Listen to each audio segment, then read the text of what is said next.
Willow Creek Springs presents Healthy Living with your host, Joe Grumbine.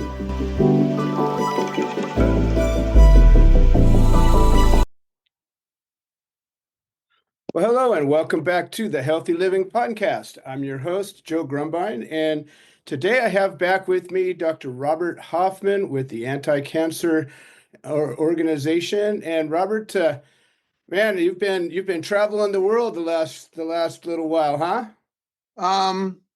Let's see. Yeah, I was in Japan for a few days. Not quite the world, but well, the other side of it. anyway. And you were able to meet with some doctors over there, and Well, I met with the key person, Dr. Sato, who's our most important collaborator. He has the unique MetPet imaging center, and he's got lots of patients getting the best imaging you can for cancer, methionine MetPet. I love it. I'm looking forward to hearing more about that, and I want to continue our discussion about information and the structure of scientific revolution as it applies. I think it's a really important, as I'm getting close to finishing the read on that. It's a powerful read, and I think it's important that people who have opinions about things consider where those opinions come from. I did want to bring a little update. So I had a little mishap at the plant, if you will. I was scheduled to have my port installed last week, no, I was waiting to get clearance. They finally gave me clearance earlier this week, and everything was fast tracked. I went in on Tuesday. I got my blood work done, but prior to that, last week, I have been sort of tinkering around with this thing, and I've been dealing with this thing for a while, and it's getting oppressive, and I am trying to do everything I can to put things in my favor prior to, this first line treatment I'm going to be doing. Because waiting for me just isn't a good idea. I'm doing my diet, I'm doing my methionine, I'm doing oxygen therapy. And I was doing this chlorine dioxide where I was spraying it topically on my skin and then putting a little DMSO over it so it would penetrate, thinking that, that was going to maybe start making some things happen in there. And it started to. It actually started to raise up these little white spots. And it almost looked like a whitehead, but it didn't seem to be filled with fluid. And as I continued doing this, and I do it 3-4 times a day, just a little spritz of the chlorine dioxide, which is a very safe material, and the DMSO, which causes it to go through the skin, seemed safe as well. And it started to, raise these things, and then they would kind of peel away just a little bit. And I thought, wow, this is good. Something's happening. At the same time, Dr. Castro had recognized that I was zinc deficient. I was put on a zinc acetate supplement, and all of this activity was happening shortly afterward. So I was under the assumption that, my immune system starting to work and recognize the tumor, maybe it was going to go and start to attack it a little bit. I'm thinking this is a good idea. It's continuing to happen a little bit more aggressively, and I'm like, okay, well, I'm just going to keep going, see what happens. I wake up Thursday morning a week ago. That's one of the reasons we didn't do the show this last week. And I must have scratched it. This thing's getting big, and I can't move around without bumping into it, and sleeping's real difficult, and you don't know what you do when you're sleeping. And I woke up in the morning, and I had a little nick, and there was a little blood, and another little nick, and there was a little like plasma leaking out, just a little. And I thought, well, let me make sure this doesn't get a problem. So I sprayed a little peroxide on it, and it bubbled up, and I was like, oh, okay, well, let me just keep doing that. And throughout the course of the day, I kept spraying peroxide on it, and it kept bubbling. And I didn't think much about it. I just said, well, it'll go away, and it continued. The part that was bleeding went away, but the part that was oozing a little, it turned more into like white blood cells, like a little pus. Not really thick or anything, but it was just a slow, very, very slow drain. And I had a friend come over on Friday, and it continued. I had gotten pretty aggressive putting that peroxide on after a while, and my friend was kind of intuitive, and she says, you got to watch out. You're not going to get an infection. And I was like, yeah, you're right. And I reached out to Emil, and I told him what happened. I said, I don't know, maybe you've got some insight on, is this going to get in my way? I'm supposed to be getting a port put in, um, and, in the next few days. And I don't want, anything to get in my way of this chemo. And he said, well, you need to make sure you don't have a sore, an exposed sore, or they may not give you the chemo because, your immune system's going to get trashed while you're going through the therapy, and it wouldn't heal right. So he said, you need to make sure that thing gets cleared up. So I start treating it a little bit, just kind of, and it just continued. I had kind of messed it up pretty bad with that peroxide. I didn't realize how bad the peroxide was, but it was pretty strong peroxide, and I went too far, and it ulcerated the area pretty badly, and I just messed up. In an attempt to do something good, sometimes pioneers make mistakes, and that's what I did. And anyways, I let it go. It was drying up. It seemed like it was going to be okay. And I went in on Tuesday to go get my port installed. And they said, well, we need you to do lab work first. So you go in an hour early, get your lab work done, and then we'll go get the port. I go ahead and get my lab work. It was real quick. It was just like 1 or 2 tests. And then I'm sitting there in the surgery prep, and they're going over everything, what they're going to do. They shaved me down. We're all ready. I'm minutes away from getting rolled in there. I'm excited. It's my wife's already gone off to go get something to eat. And then all of a sudden they come back and they say, we just got your blood work back. Your white blood cell count is up high. We're not going to be able to do the port today. And I was just like, you're kidding me. And so they sent me home. And I was just like frustrated as all get out, as you can imagine. I've been pushing on this thing for a couple of months now, and we're finally right there.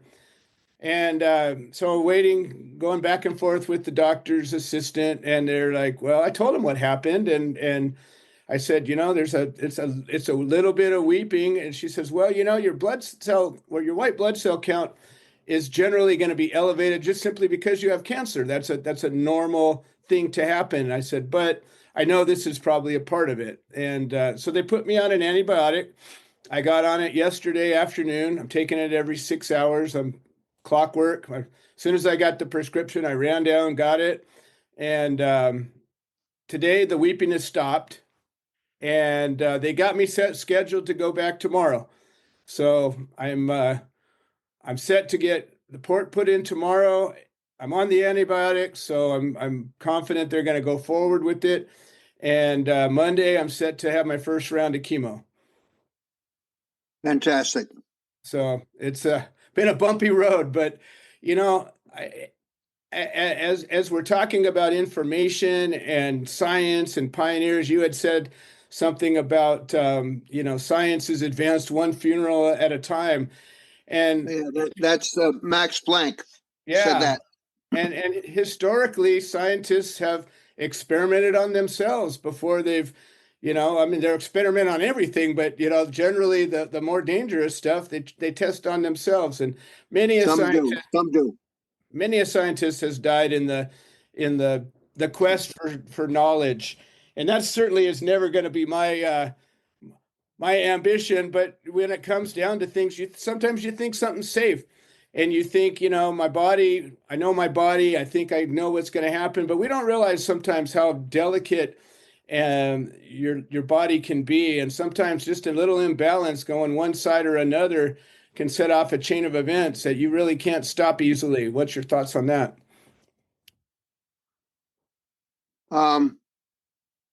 Well, you've had a few bumps, but it seems that your trajectory is good.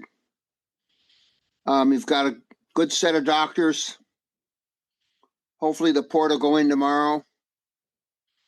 If you have to wait another couple days, no biggie. But I think it'll go in tomorrow. Yeah, I feel good about it. I think all is good, Joe. Yeah, I feel good. I just, the hardest thing is not having a target that I can focus on, that keeps getting pushed out, and you Well, just your sit there. focus is to get chemo, Right, and it's a big event. Chemo is not trivial. They want you to oh, be in good shape for it. right. They want you to have a port. They're worried about the high white cell count. So they want to get you down to baseline. It's all normal. Yeah, I feel like they're doing a good job. I feel, Yeah, you're doing a great job. Your this, attitude is really, really good. The attitude is the most important thing in cancer for getting better. More well, than the medicine, more than anything. It's the attitude is the most important. that's the only thing I control. So I'm certainly not going to let that one slip through me. No, no, you'll be okay. You let me know tomorrow about the port. Oh, I will for sure. You're on a very short list of people I share information with. Thank you, Joe. It's Yeah, it's I think important. we're good. I think we're good. Yeah, I feel that too. I feel like this time we're through it. I was a little like underneath my breath. I was thinking to myself, I hope this isn't going to mess this up. Thinking, somewhere in my heart, I'm like, I might have overdone it, and sure enough, I You was might right. have a little bit, and it's Yeah. okay. It's okay. No big deal. Well, the No the big the, the deal at all. doctor team is really great. They're very communicative. They're very supportive. They've been very quick to respond. I can send a message to any of the team, and they get back with me within a few hours. It's been really This UCI Medical Center team has been really incredible. And then Well, I'm working, really glad to hear that. yeah, I couldn't be more pleased. And previously, the negative experience I had with some of these doctors was, putting me in a kind of a defensive spot. But these guys have just been really they really seem like they have my interest in mind, not just pushing their agenda. Yeah. It's a really good medical school there. Cutting edge. It's So good. yeah, I feel good about it. So I'm gonna keep pushing forward, and tomorrow at 1 o'clock I should be going under the knife. So let's see a good thing going on there. They're going to put it on your wrist. No, no, right on my shoulder. Okay. The port Are they goes going to right give over. you a general anesthetic or a local? It's gonna be local, but they're giving me an IV drip. They've got some little cocktail they have planned. They said they're gonna hit a big good with the local, and then they're going to give me some kind of intravenous pain stuff and anti-anxiety stuff. I just said, Okay. It's that's great, and I can see why they want you to be in good condition to do that. It's not a trivial thing. right, right. Yeah, they say they're putting the port kind of near my heart, and then it's got this little pouch that ends up being right underneath the skin, and then when they go to hit me with the chemo, they just pinch it and put the thing right in there, and instead of tearing my veins up every time, it just goes right into this little bladder. Yeah. So Yeah. I'm Good. very pleased about that. The way I understand this, Sounds like a state of the art port too. yeah, yeah, it looked like it was, they laid out how it was going to be. It was about a week recovery before I can lift things up again, and I walk right out of there, right out of there. I just can't shower for 24 hours, but after that, it's No pretty problem. much don't lift anything heavy for a week, and you'll be good to go.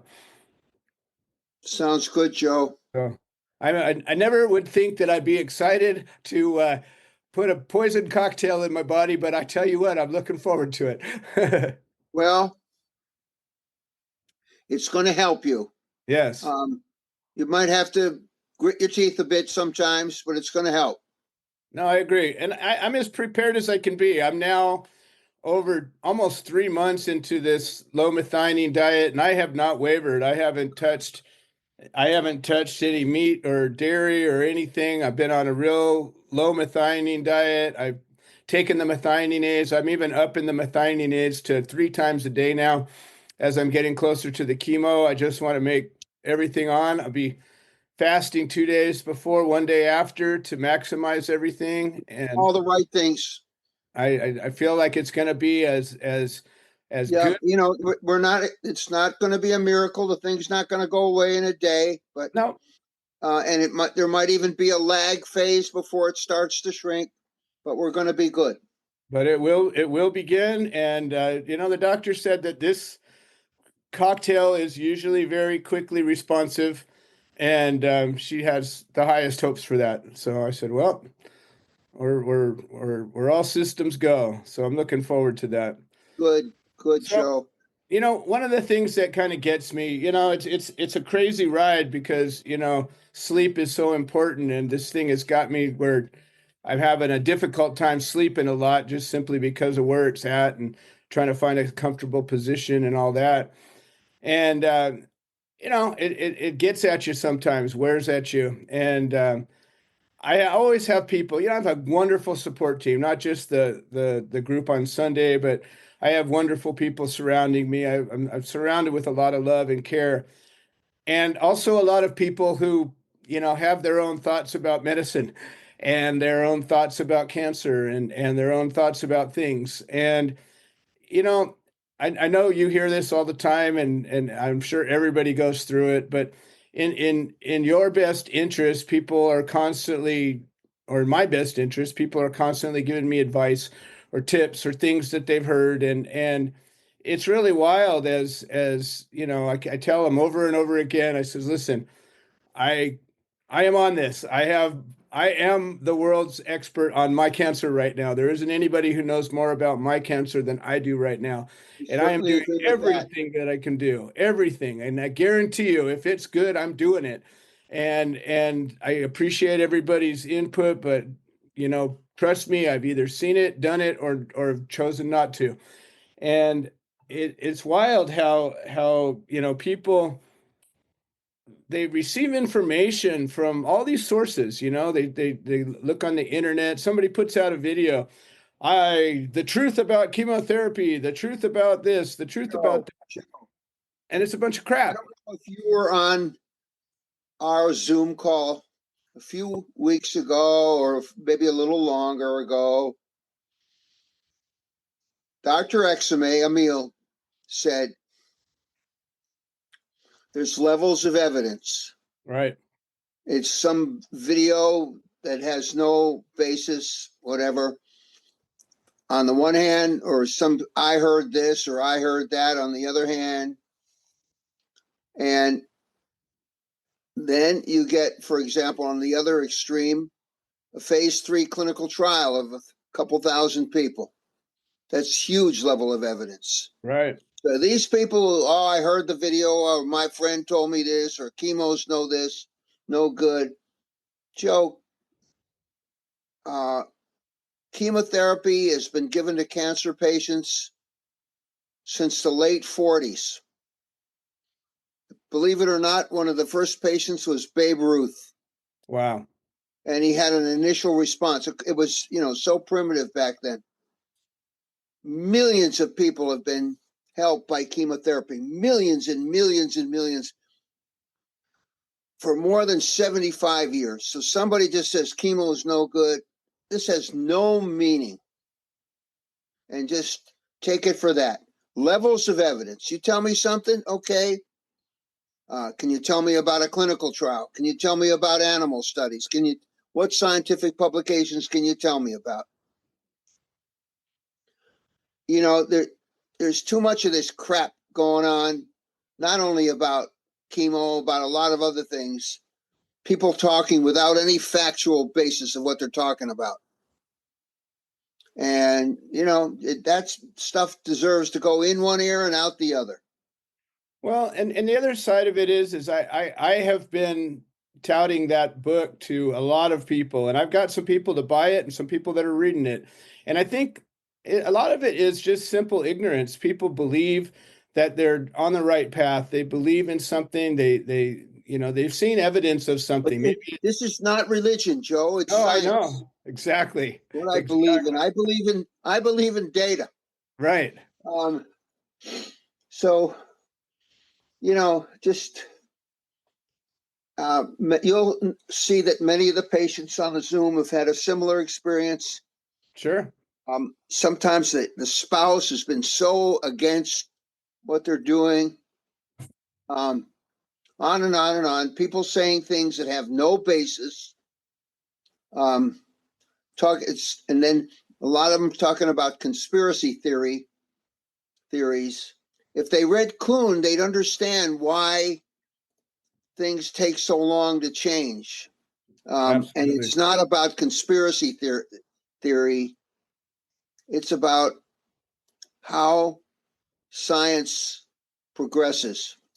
And Kuhn makes that very clear. So 100%. And I I think hope it's a lot of people read Kuhn. But remember, chemotherapy's been around for more than 75 years. All those children who would automatically die with the childhood cancers, probably 80%, 90% live now. Why? Chemo. Head and neck cancer, as you have, is one of the most chemo responsive. Some of the cancers just don't make it with chemo alone, like pancreatic cancer.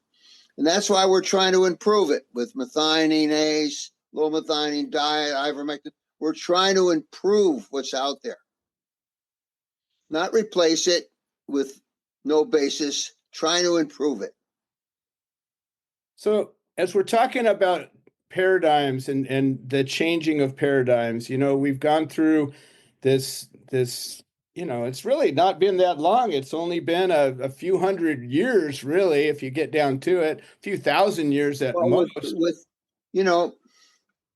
science as we know it really started maybe in the 1600s with Galileo or Right. those guys, or with Copernicus. Science is pretty new, and so it's still a young endeavor, and it takes. I mean, people had the sun going around the Earth for hundreds of years. It took Exactly. hundreds of years to shift the paradigm that the Earth goes around the sun. And in cancer, the main paradigm is the Warburg effect. Oh, the cancers are all addicted to glucose. And Right. so much is built around that. And for the paradigm to change, that cancers are really much more addicted to methionine, even though there's tons of data that show it is. Kuhn explains why it's hard to get that paradigm shift. Right. It's like moving a mountain. Exactly. Well, there's certain stressors that can cause change, but a lot of times it's when there's a massive anomaly that shows up and it doesn't Once in a while. That's resolve not going to itself. be the case with cancer. No. Max Planck's adage about science progresses one funeral at a time, that fits in right with Kuhn. Right. Paradigm leader leaves the scene. That makes room for the next revolution, Right. and which results in the next paradigm. We're in the middle of that right now. We're in a revolution that's showing methionine is a very important part of cancer, and we have to attack it. We're in the middle of a revolution right now. We haven't reached where it's the dominant paradigm. Probably won't happen in my lifetime, but it's okay. One patient at a time. No, I agree. And I think that every time that there's evidence gathered, every time another one of these papers gets published, every time another physician opens their eyes and then entertains the notion, I think it's a very slow moving wheel, but I think it's moving. It's You know, definitely moving. And I'm getting so many inquiries from patients all over the world oh, good, on good, good. methionine and all over the world. So, Wonderful.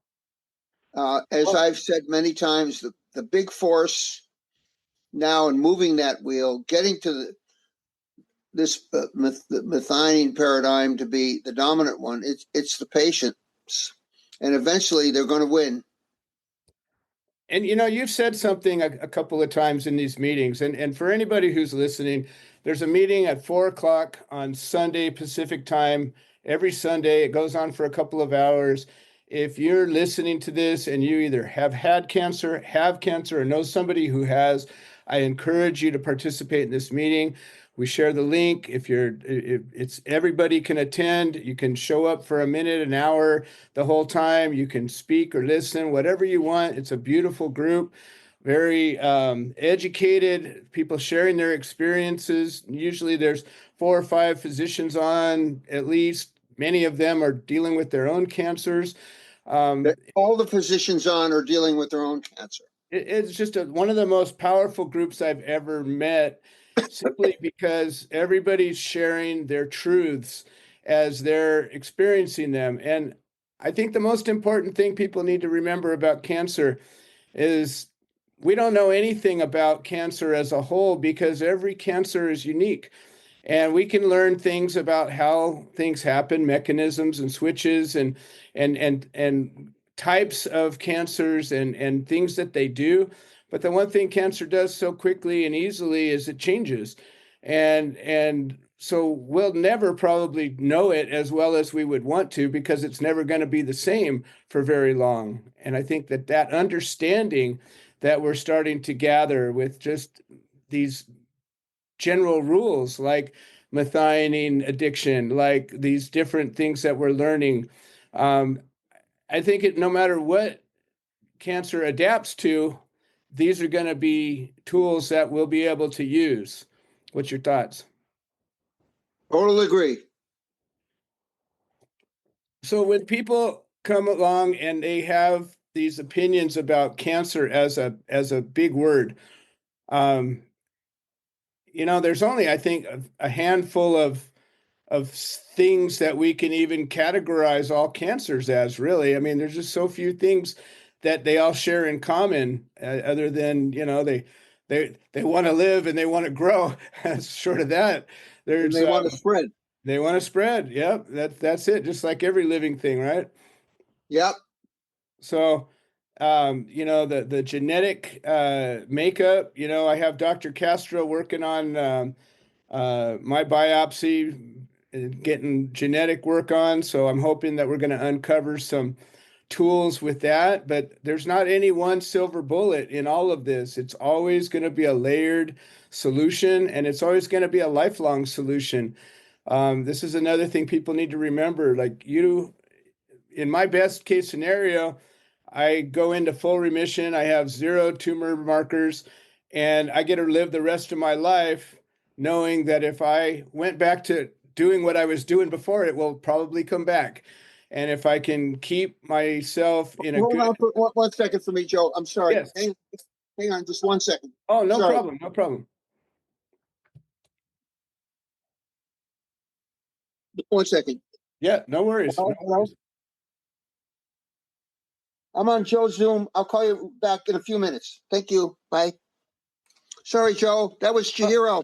Oh, okay. No worries. No worries. And Man, for everybody who doesn't know much about Dr. Hoffman, he's one of the busiest guys I've known, and he deals with people all over the world. And we're just really blessed that you spend your time with us having these conversations. And I really just wanted to really focus on that sort of tidbit that as cutting edge as we are, and the procedures and technologies that are developing, the imaging, we're still so far away from really knowing the things that we wish we knew, and for there being these blanket answers, these blanket cures, are just so there's no blanket answers or cures, exactly. but we know more than we used to. We've learned so much from all our patients, and we think we have a good chance with each patient to improve their chance of a good outcome. That's 100%. I would say no matter who you are, no matter what your situation is, if you find yourself diagnosed with cancer or a loved one, you need to spend the rest of your time learning and meeting people who are willing to share information and openly, and reading books is great, but these personal experiences, people that are dealing with it one-on-one, critical. Joe, I think one of the main things we've learned on our Zoom group, you've got to be in charge of yourself. Absolutely. People go, oh, my doctor didn't tell me this, didn't tell me that. Okay, go learn. Go study 12 hours a day. Your life depends on it. Yes. We can't depend on somebody that's going to do it for us. The doc, she can offer us a lot, but only we can take full responsibility for ourselves and get on PubMed and learn and learn and learn. Yes, 100%. That is the best advice anybody could get. And we live in a world where we have access to the latest science at our fingertips. We got 40 million papers on PubMed. Yes, it is probably. It's the world. The PubMed basically contains the current knowledge of science. It's there. Yes. I've spent a lot of time there, and I people with continue. cancer have to study like crazy to learn as much as they can, to help themselves as much as they can. Like you went in and had such an intelligent conversation with the doctor, and she agreed with what you wanted because you came to her with facts. And she respects my opinion through this, and now we communicate on a different level, and it changes that little paradigm. When you go to a doctor and you're submissive or just don't have much to say, we're going to give you what they think that you need. But when you get your 3 minutes and the next patient comes in. Exactly. Okay. But if you go in there and you're prepared and you're asking a lot of important questions, the doc's not going to kick you out of that room so fast. Not at all. And they want you to do well. They want you to recover. They do. You wouldn't be a doctor if you didn't want your patient to do well. Exactly. So that's for sure. So I think that's another piece of it. When a patient is actively working on their own behalf, I think it shows the doctor their willingness to do what it takes. And so the doc says, I'm going to do extra for you because you're going out of your way to do extra for yourself. Exactly. 100%. Well, Joe, Robert, I'm running a little bit low on juice. And that's okay. We're running a little bit out of time, so we're going to call it a day. I appreciate you being here today. We had a great discussion, and I'm every looking time. Forward to and let me know tomorrow about the port. I will. I expect it to be in. If you got to wait a couple more days, it's okay. But we're hoping to get it in tomorrow. But if not, we'll get it in on Monday or Tuesday. You bet. All right. Well, we'll see you on Sunday for sure. I'll call you on tomorrow. Sunday and see you next Thursday and see you any other time in between. Absolutely. All right. Thank you for joining the Healthy Living Podcast. Thank you, Joe. Thank you for having me. You bet. This has been another episode of the Healthy Living Podcast.